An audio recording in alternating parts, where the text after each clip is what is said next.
সচিবালয় শিশুশ্রম প্রতিরোধ নিয়ে আয়োজিত বিতর্ক প্রতিযোগিতায় চ্যাম্পিয়ন ও রানার আপ দলের বিতার্কিকদের সংবর্ধনা অনুষ্ঠানে অংশ নেন সচিব AHM শফিকুজ্জামান। জানান, শিশুশ্রম বন্ধে সরকারের নানা উদ্যোগের কথা।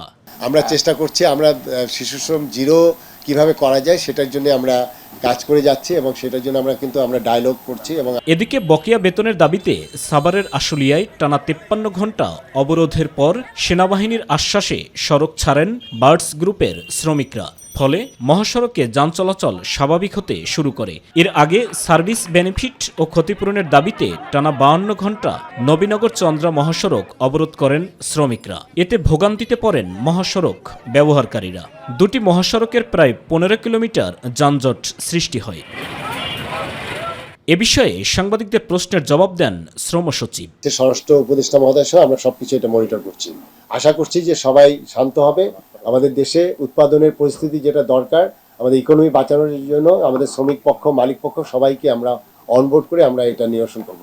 মালিক শ্রমিক উভয়ের স্বার্থ রক্ষা করেই সমাধান হবে বলেও জানানো হয়। এবং সেইটার প্রতিফলন আমাদের সাইদুর রহমান আবির, মাই টিভি, ঢাকা। যদি আমরা ঘটাতে পারি